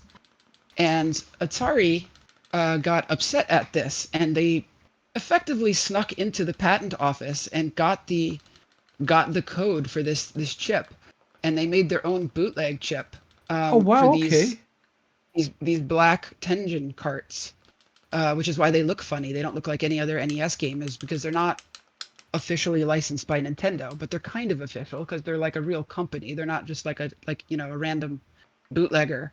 Oh wow. Um, but yeah, there was a huge lawsuit about it, which they lost, and they had to stop making those, I believe. Okay, well that's news to me. I didn't know that, so that's very. I'm interested in actually getting a ROM of it and actually trying it out to see what Nintendo Shinobi was like, because I played it on I tried it on the Master System. It was all right. I played it on the PC Engine, which I thought was really good. Like so, when it comes to consoles, my favorite consoles of all time have to be. It's a tie between the PC Engine and the SNES. I absolutely love those consoles, man. Yeah, I mean, the I'm definitely an NES person. NES, Is SNES, that your PSX are is so? What's your my favorite three. console of all time? If you had to, okay, you've said your three. What is your favorite one then? You can pick between two and say you can't decide like I did. I mean, that's tough, but I would have to say based on my favorite games that Super Nintendo takes the cake. I think that one wins. See, I feel like every Um, SNES game I load up has aged so well. It looks amazing. Even the bad ones, they look good. I think that yeah, I think that a lot of Super Nintendo games could be like $10 games on Steam still to this day, honestly. Yeah. Some of them are. Like for example, like Chrono Trigger and Final Fantasy VI. Like those are, as far as JRPG goes, those are like masterpieces. Those are like Square at their best, at their highest point, in my opinion. Mm. Um, like Chrono Trigger remains one of my favorite games of all time. Yeah, see, that's a good game. You know, I've got a confession to make. I never played it on the SNES, and I tried playing it on emulation. And what happened was, I think there was an issue with emulators with that because as soon as you kind of went into that portal, the time warp or whatever, it just crashed. And I remember kind of looking it up on the internet and lots of people having problems with it. So I was like, okay, that's something I need to play later. But now later's here. I haven't had the incentive to go through an arcade. Sorry, I haven't had the incentive to go through and actually play that game all the way through. If you do play Chrono Trigger, don't rush that game. That's a game. Like, you ever have a game where you're like, I wish I could play this again for the first time? Like, that's one of those games for me. So Right. savor that one. I don't know if it will have quite the same impact like in the modern times, but it was a really fantastic, one of the best JRPGs ever made, in my opinion. Right. Okay. It's what again. You know when we were talking about a list of games that we want to complete, right? That we're not going to be able to in our lifetime. That's definitely one of the games there, right? Chrono Trigger. I think I played. So when I got my again going to handheld gaming, when I got my PSP, right, and they released this thing that that let you play that would allow you to play any PlayStation 1 game on there. I remember converting over Chrono Cross on there, which I think's a sequel to that, right? Is that related to it, Chrono Cross? And that was kind of alright, but again, I never went through and finished it. But at the time, it seemed okay. I don't know what it'll be like now. But was that a sequel, Chrono Cross? It it is a sequel. It Chrono Cross wasn't a bad game really, but it didn't really quite hold a flame to the original. It sort Okay. of departed from the original characters and the original scenario. And I guess when you're dealing with a time travel story, it's a little hard to have sequels, given the nature of, time. But they tried it with that, and I mean, it's got some fantastic music. It's got a very confusing story, but it's overall a pretty solid game. It's just really different. It's really How different than the original. So uh, I liked how it started. I remember it being bright, and I remember the combat being quite a lot of fun from what I remember now. it had a curious combat system. I don't remember exactly how it worked, but it had sort of like an elemental field that you could build up that would enhance other attacks. If I'm remembering right, it's been a while Okay. since I've played that one. Yes. So what is that? Is that your favorite RPG then, Chrono Trigger? I'd have to say yes. I'd have to Ah, say cool. Chrono Trigger is maybe my favorite game of all time, if I had to Wow. pick one. Yeah, I think you're not alone there. Many people speak very highly about it. I guess hence why it's even been re-released, right? It's as popular as Final Fantasy to some. Yeah, I mean, it came out at a time where Final Fantasy was sort of reaching its peak. Like, I would say that, like, the golden age of Final Fantasy to me, and this is a very boomery opinion, was like 6 and 7 was like the high point of the Final Fantasy series. Right. And this came out pretty close to Final Fantasy 6, which was another amazing game for its time. And it was just very innovative. It was just very fresh compared to like all the other RPGs of the time. It had like a really amazing story. It was just interesting. Like the way that they did time travel was cool. It had likable characters, great music. It just kind of like, it kind of hit like a 10 out of 10 in every category. It was just sort of like a slam dunk. Wow. Okay. So what are your top five games then? We kind of spoke about that earlier, didn't we? So Symphony of Night is in there. Chrono Trigger's in there. What are another three games that you would kind of put in your top five? If you know what they are, because it is a difficult question, right? It's a difficult question when someone says to you, name me your top five games. It's a difficult one. But if you can, then go for it. Well, three of them are very easy because we've already mentioned them. Like Final Fantasy VI, Chrono Trigger, and Symphony of the Night are definitely amongst the top three for me. And Okay. I know these are very cliche picks, but they are wonderful games. And then when we get past that, it actually kind of gets into more nostalgic fueled choices. So I'd say like the original Legend of Zelda is very high on my list. It's That's the probably NES one, not, yeah? yeah, Okay. the NES one, and maybe Super Nintendo, or not Super Nintendo, Super Metroid, I would say is up there too. I love that game. Right. Okay. No, that's fair. See, my Zelda journey began with a Link to the Past. That's where that's I watched my friend play Zelda One and Zelda Two on his NES, but I never really indulged in those. Link to the Past, Link's Awakening, is what I really got into. And here's a question for you: do you prefer the 2D Zeldas to the 3D? Because I can't really get on with the 3D ones. Never really been able to. It's all about 2D Zeldas for me. Pretty universally, I like the 2D versions more than the 3D versions, and that includes Metroid, that includes Castlevania, that includes Zelda, pretty much all the franchises that tried to take a step into 3D. Even Hmm. Mario, I really do prefer the 2D versions of them better. Like I thought Super Mario World was a really wonderful game, and I liked it. I liked it significantly more than Mario 64, even though I know a lot of people love 64 and the way they did it, and I do think Nintendo really did a great job of converting that to a 3D experience. It's not for me. I love the 2D version more. Yeah, I'm the same. I mean, like my favorite Mario Brothers game, without a doubt, is Super Mario World, and second is Super Mario Brothers 2. I know not everyone agrees with that, and when it comes to 3D Mario Brothers games, I try them all. I can't get on with them. I did get a little bit better at Mario 64, but that was only because I was testing out the Nintendo 64 course. So I ended up beating the first boss, like in my 40s as opposed to like my 20s or late teens when it originally came out. So yeah, I'm definitely with you there. The 2D way above 3D when it comes to the Zelda games, the Mario games. Mario World, Super Mario World was so amazing. I remember waking up early in the morning, playing it before I went to school. Couldn't wait to come home and then just start playing it again. It's probably one of the only games I've completed like 100% done. 96 worlds. The text goes small and you get a little crown next to your name. Yeah, I mean, it may be that the gaming industry also evolved at the same time as the graphics, and that might be coloring my judgment a little bit. Because at the same time, when you got all the 3D graphics, the games started to feel more formulaic and like they had less nuance to them. Like it almost felt like the graphics were holding them back from adding quite as many little hidden secrets and things like that, and curious interactions, just because each one of those would require a graphical implementation. Like uh like in Final Fantasy VI, for example, there's all kinds of little secrets, like the lair at the end of the go-go, you get eaten by a monster and you end up in this big cave. They reused a lot of sprites to make that, but it was this whole like extra secret area.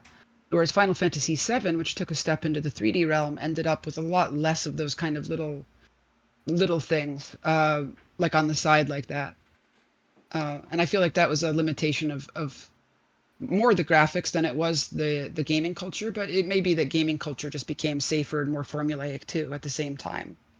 Yeah, I mean, I remember the jump from 2D to 3D, and I remember being very snobbish. So what happened was when the PlayStation era came out, it was all about 3D, and a lot of that 3D stuff hasn't aged too well, at least not as well as 2D. And I remember the Saturn not even giving it a look because it was getting more 2D games. It was like, nope, we want 3D. 2D is the past. And going older and chasing the nostalgia, the 2D stuff definitely means a lot more to me, and that's why I've got a newly acquired love for the Sega Saturn core. Just playing SRG 320's excellent Sega Saturn core, I've played so many games on there, and there's so many great 2D games on there. There's a few good 3D ones as well, but Saturn is just such a great system, man. And it's not something I appreciated at the time because it just didn't do well commercially over here, and a lot of the games that were coming out for it were 2D games. Well, it's one of those things like what could have been.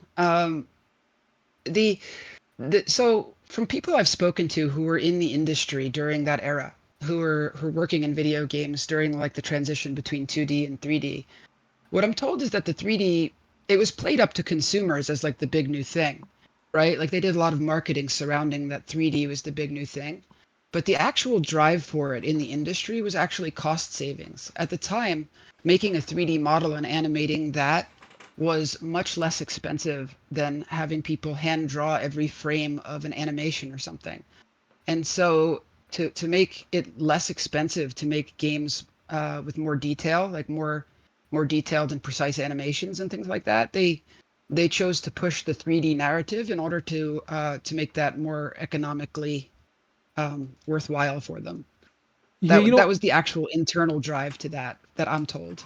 no, that makes a bit of sense, right? Because if you think about it, one of the most a modern 2D game that came out that people very much like. Like I played it quite a bit, and I find it gets difficult very very quickly. So after doing like the first world, I never played it again. But that was Shovel Knight. So Shovel Knight was like, yep, look at this almost NES style game that's coming out, and then years later you found out it was actually designed in 3D, and they just kind of brought it out on a 2D plane. And I guess that kind of re-emphasizes the fact that it's easier to do it in 3D rather than hand drawing each frame of animation.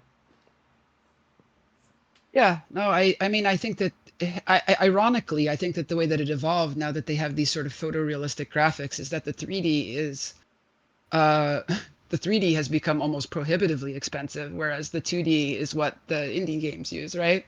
So we've completely reversed now that 3D doesn't look like Legos. Yeah, there's a lot of good game maker tools out there as well. We were talking about this game before in a voice chat where I was talking about Mushroom Kingdom Fusion, and when I looked into that, that's made using the game maker software, and it's done really really well. It really does feel like a Mario game with all your Samuses in there, Arthur's in there from Ghouls and Ghosts, Mega Man's in there. You've got Wario, Waluigi. You've got a whole cast of characters in there, and it just looks it looks amazing, and they've so there's a lot of I find there's a lot of software out there that you can kind of there's still a learning curve to it, but once you learn it you can produce games a lot easier than starting something from scratch. Right. And there's higher and lower level tools of that too. So you have like those kind of little game maker tools, and you could even call what's that Mario one? Like Mario Maker, that you could even Yep. call that one of those in a way. And then you have the higher level or the lower level tools like Unreal Engine or Unity, which are also a huge advantage in starting a game. You don't have to make the whole engine. You just have to sort of provide a lot of the assets and things. Okay. Um, so like you have ranges of that, but yeah, it's very few companies have the chops to go straight through like and make an engine and then the game for the engine at the same time. It's a lot now these days. Mm. Well, I mean, there's a lot of good indie games out there now. There's definitely a lot, and a lot of them come out. So to be honest, I'd say now there's so many indie games coming out. You've kind of got to work out which ones are decent and which ones aren't.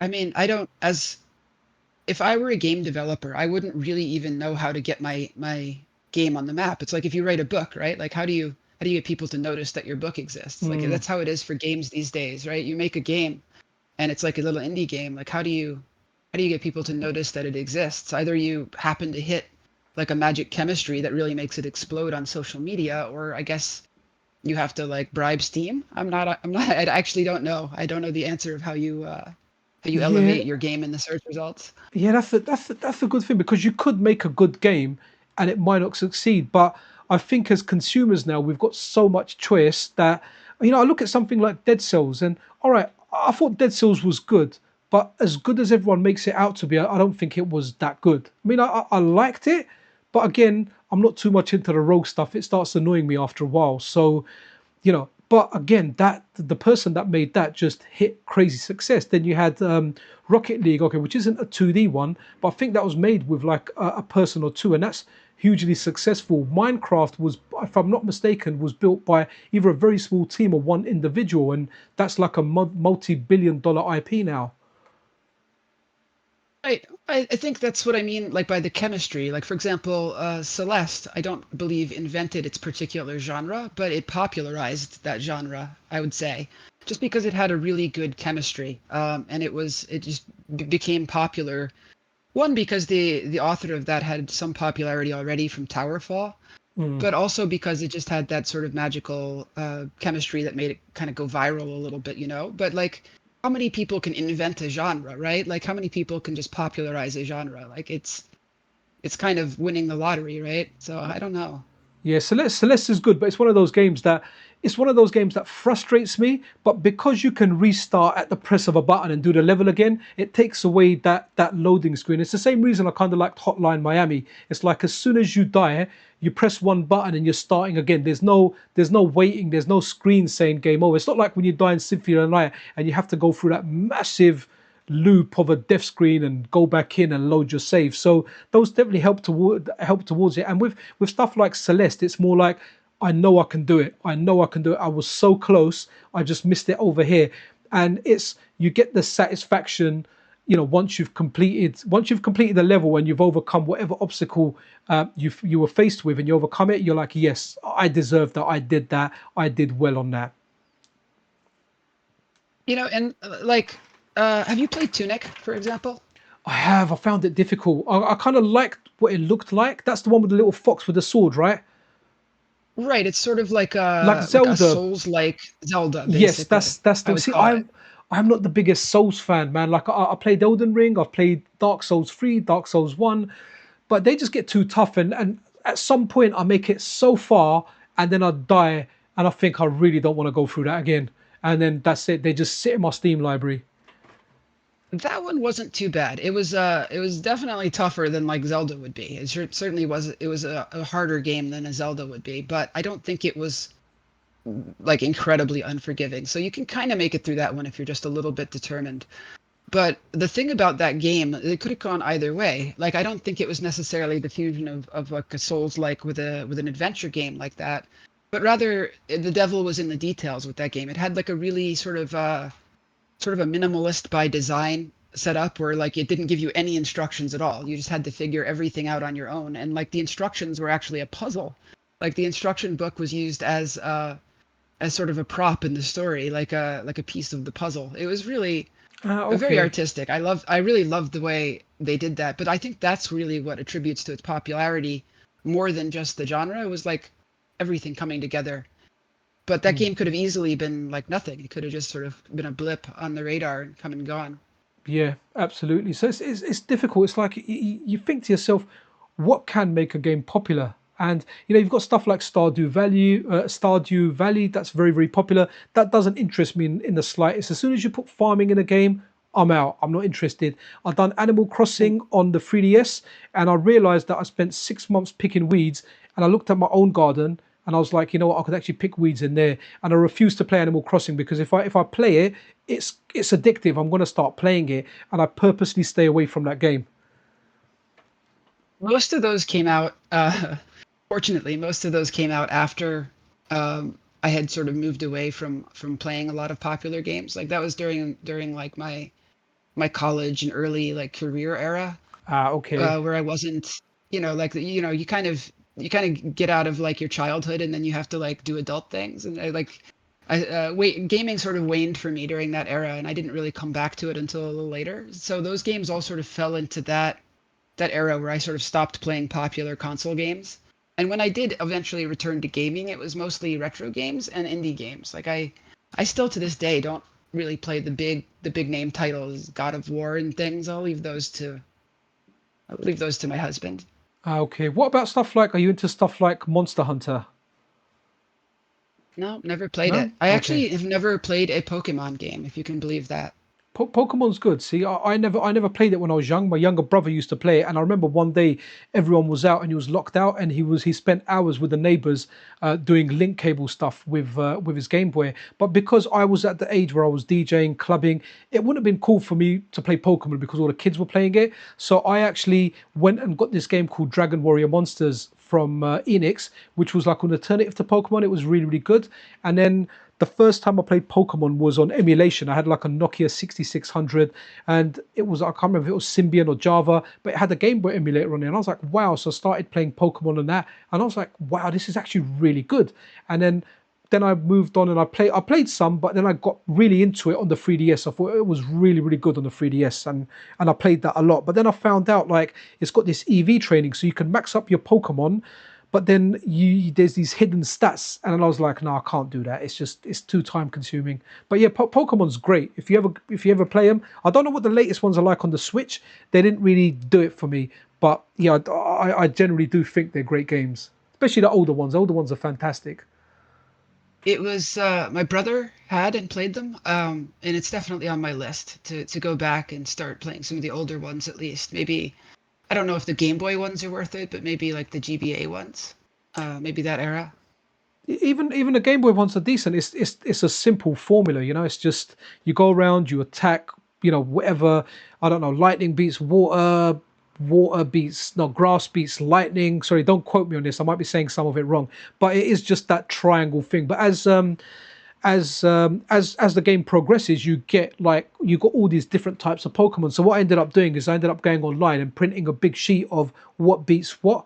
But then what they did in the later Pokemons, once you fight a Pokemon with your Pokemon, it will tell you that because you fought that one, it will tell you that the Pokemon you're fighting now is weak to whatever water or it's weak to fire. So that comes in handy. It saves you looking it up. They added some nice kind of quality of life features in there. Yeah, maybe I'll start with the newer ones. Like I don't necessarily need to hard mode it through like the old ones. I don't know. Someday though, I do want to play through a Pokemon game and experience the magic, as it were. Excellent, excellent. So, how are you doing for time, Kit? Because what we've been streaming for 1 hour 36 minutes. I think I may have to go down and have dinner soon because I am off work today, and my wife gets annoyed when the YouTube gets in the way of dinner. So, she said to me around 6 o'clock here, which is about 15-minute time. So we can go on for about another 10 minutes, and then we'll kind of call it a wrap, just to give you a heads up. And guys, in the meantime, anyone that wants to join the chat, just raise your hand, and we'll bring you in the chat. Come and have a conversation with myself or Kit Trinks. You can talk about whatever you want. It's pretty cool. Just keep it above board, and we're avoiding not suitable for work stuff. Yeah, does anyone want to bring anything up for this last 10 minutes? Like, do you have any questions or anything? Like, be happy to talk about whatever. Yeah, you can. I think you can type them up as well. There's a way to do it in chat, and it's being streamed live on Twitch as well. So if there's anything you wanna, if you got a question, I don't know, anything at all, the whole purpose of this is to get people in the community coming in here and talking. It should be fun. I mean, Basket Snake, you're there, buddy. Why not come and talk to us about how you find so many monkey gifts? Oh God. If anyone knows Basket Snake, this guy has the best monkey gifts ever. Like, I find a good one. This guy finds them in HD running at like 300 frames a second, man. HD monkey. Yeah. Right, let's run something. Oh, so sorry, I saw this here, Super Scope 6. So what do you think about the Sinden light gun compatibility for the MiSTer? Now that's definitely nice. Well, I mean, that's been a bit of a saga. Like that thing has been out for a while now, and the implementation of it, like honestly, like I think it's a cool idea. I like the fact that it can kind of do its own centering based on the frame of the screen. You don't need to have all the little lights and everything. I think that's a really cool concept.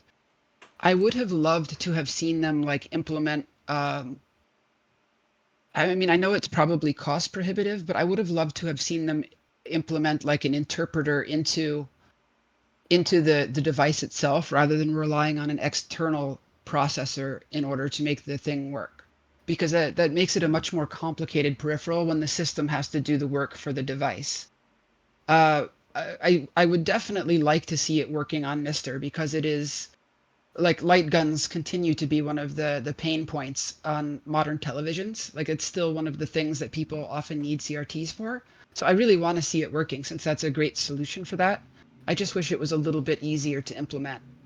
So I think that they have a like a separate branch of MiSTer Main right now, which is a bit out of date. I'm not really following that very closely, but I do hope at some point that Alexi and them can work out getting it into the main branch so that it doesn't constantly diverge.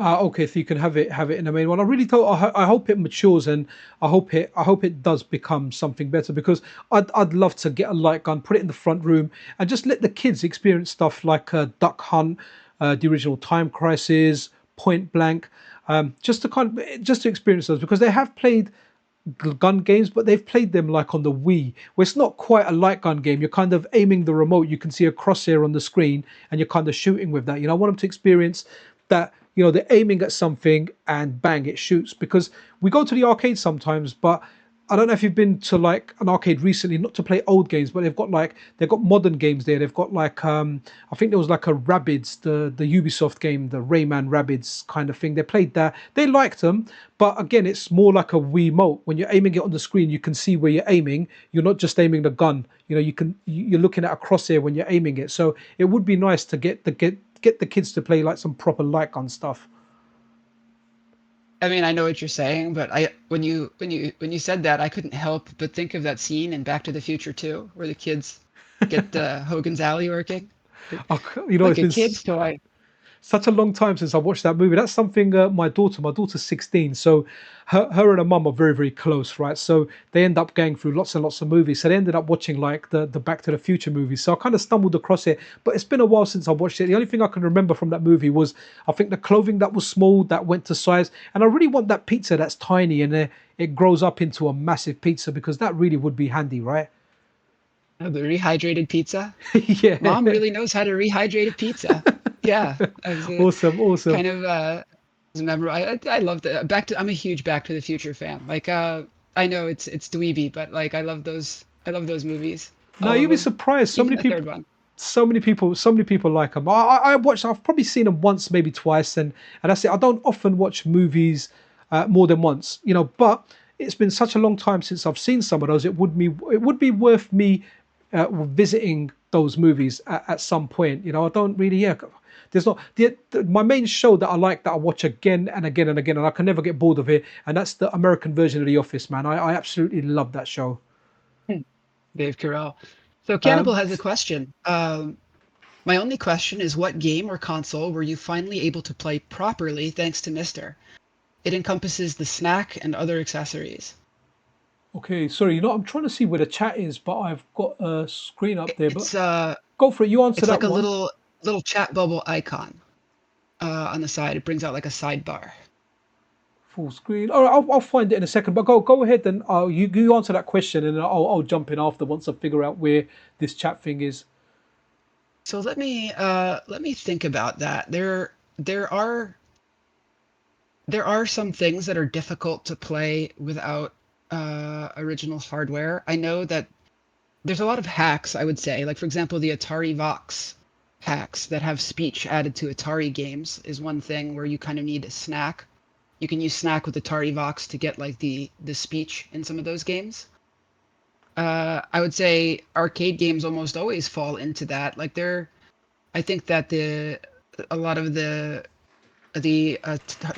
arcade games tend to be better on MiSTer, like because you get just a more kind of authentic experience, and you can kind of kind of wire in some of the peripherals, some of like the kind of like Arkanoid type games that require sort of like special controllers. Those are ones that use like special peripherals. Like What you can else use would a be spinner. difficult? You can use a spinner, Oh, like can't you, on that? Yeah. BSX. I think BSX. I mean, most emulators kind of also cover these things, so it's a little hard to say like just MiSTer does this, but like BSX is very difficult to make work in any way, shape, or form without using like MiSTer or some other emulator for Super Nintendo, like the satellite, Oh, it's the ideally. Satellaview, isn't it? The games that were televised, and you had to Right, they were watch like a them, right? satellite kind of stream. Yeah, that was really, really interesting because I never looked at the Mister core, but when it got ported over to the Analog Pocket, I checked it out because it was something kind of new on the Pocket, and it was very, very interesting. When I kind of looked into it, they had like a orchestra playing the music, and it sounded nuts, man. It sounded nuts. It's nice to see that they've preserved all of that, and you can run it via Mister. You can run it via the Analog Pocket, and you can run it via software emulation. You know, that's very, very fantastic. Um, I think really any light gun game though falls into the category of something that's very difficult to play on anything but MiSTer. Because MiSTer has that compatibility with screens and also the latency to make light guns work. That's pretty difficult to replicate on anything else. Yeah, that's a fair point. I'm gonna go out, right, and I'm just gonna say I am really, really boring, right, because this is what got me to go and get the Mister, right. So we started playing Super Street Fighter 2 again in the arcade. One of our friends, that a new friend that we made, he had like the arcade board in his house. He had a CRT, and then we played it a long time. Like it was years since we played an arcade version, and it made us realize how good actual arcade hardware was on a CRT.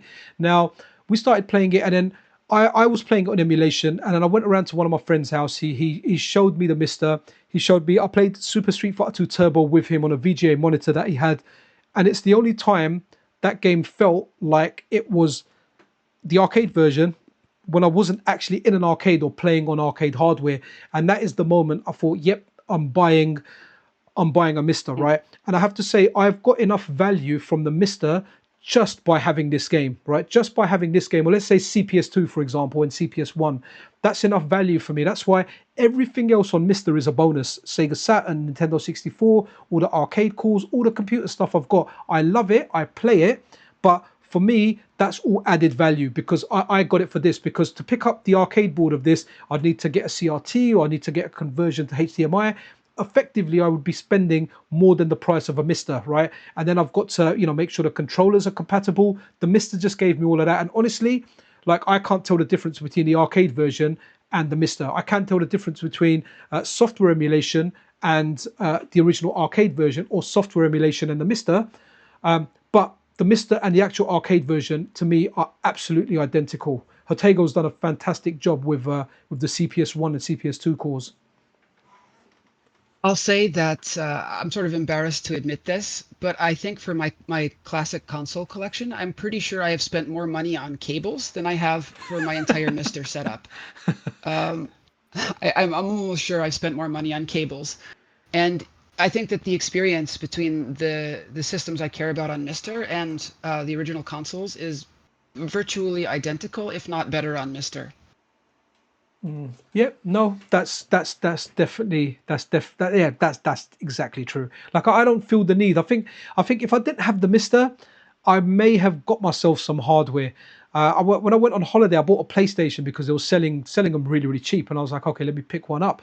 I haven't sorry, a PlayStation 2. I haven't bothered setting it up yet or anything, but I know I've got one. So yeah, man, I'm extremely happy with the MiSTer. Like it, every time there's a new game, a new course, something happens, I feel like that kid again. I get that same feeling. But I know you're not big on the arcade stuff, but the arcade stuff for me, when a new arcade core comes out that I've played, I literally get, I don't know, I get butterflies in my stomach. Like I get a major kick of nostalgia, man, like when that comes out. So I look forward to it because we've got most of the consoles that are available and doable, right?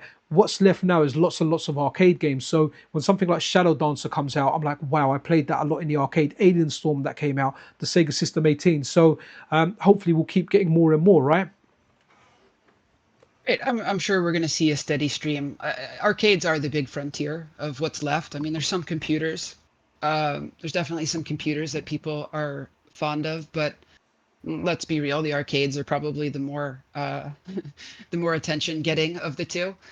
And yeah, that's where it is. All the big consoles are more or less represented within the realm of what MiSTer can do. I mean, there's a couple, but they're kind of like lesser consoles.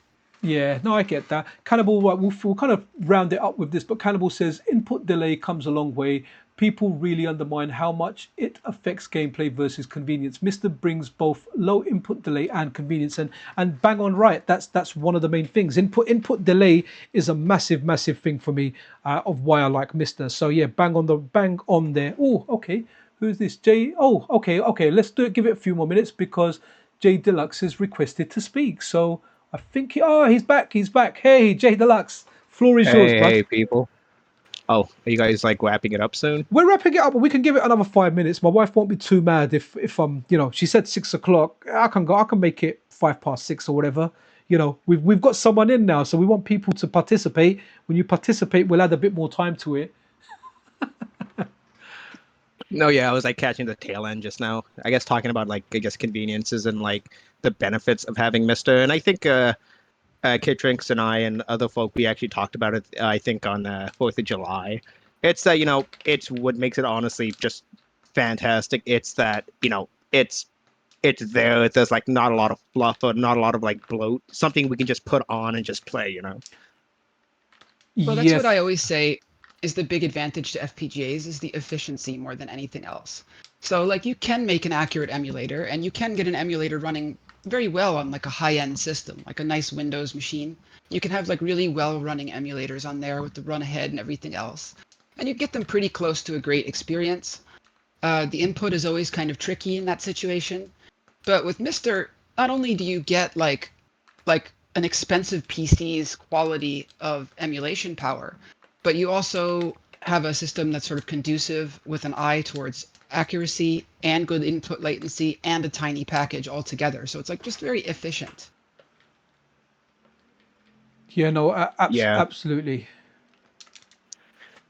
No, and it's just like I guess also kind of coming down to it. Like we've also discussed, how especially the whole like I guess development like life cycle when it kind of comes to things like this that obviously people want as much features as possible, but we kind of have to realize that hey, who's going to maintain kind of these things, and also kind of figuring out when you add something, would it break something else, and all this kind of things in combination. And I think like the fact that we can isolate like each console, computer, and whatnot, and we can kind of make sure that hey, if something's busted, most likely it's going to be specific to say I don't know the Neo Geo, the SNES, or whatever, and it's kind of cool that like root cause analysis and like we can just kind of, isolate things and I guess a quick turnaround and like I've seen like a if it's something significant, somebody's bound to fix it. Uh, yeah, I mean, curating a project is always a difficult task. There's always going to be some people who are upset about like why isn't my feature getting in, and there's always going to be hand wringing about like is this worth it or not. Um, but I think if you look back cumulatively, I think that the MiSTer project has done a pretty good job curating what's important. Hmm. Yeah, I think like what we have is like a solid base and a foundation, and it you can we can go nowhere but up at that point. And I think that's why like a lot of like projects in general, like when you add so much, especially with feature creeping and stuff, like you kind of like lose track of like the main focus. Oh, it's very easy to kind of get off in the weeds there, yeah, for sure. And we've seen it like I hate to keep throwing mud at RetroArch, but we kind of see it there, like with their options are difficult. Do you know, it took me a long time to learn RetroArch. I know my way around it, but I feel like you need a degree to go through the options. I like RetroArch a lot. Even if you don't turn on advanced options there's so many options there. It's very, very confusing. I think that's what puts a lot of people off RetroArch. It's just sometimes too much choice isn't actually great. Yeah, because back in the day, like when well, actually the NES is still in my house, but like, when I put a game in and I put it on, that's it. With MiSTer, it's pretty much the closest I can get, without all the weird RF composite cables and like making sure everything works and whatnot. It's just that, I kind of feel that when you kind of want way more or like you want a bunch of fluff to it, like to me is that, well, what is like the base thing not good enough at that point? Of course, I mean, we discussed this last time too, but you never want to distract from the point of the thing, right? Like you want somebody to be able to turn it on and do what they want to on that thing, which is play the game. And you don't want to have to make them sift through options and think like, should I change this? Do I need to look at this? Is this an important thing? Like it's it's much better to just have the thing be doing what it's supposed to do properly from the start, and then maybe a few things to tweak the experience if necessary, rather Yeah, and than losing sight. yeah, and I guess the cool thing is that like, I don't know about you guys, because like generally with me, when it comes to like certain games, I would, especially with the Misto, it would be like, oh, I'm just messing with the game for 5 minutes, then I accidentally get too much into it, and then whoops, oh, lo and behold, I just just finished the game outright. I think that was like with like Zelda 2. wait, It was like I did, oh, I'll mess around with Zelda 2 for 5 minutes, and I realized I just got caught in a wait, really wait, wait, good. wait. Are you saying you just casually strolled through Zelda 2? Like, what are you, some kind of superhero? That's a That's like hard game. Okay, 8 okay. hours later. I use save states, by the way. I'm not gonna lie.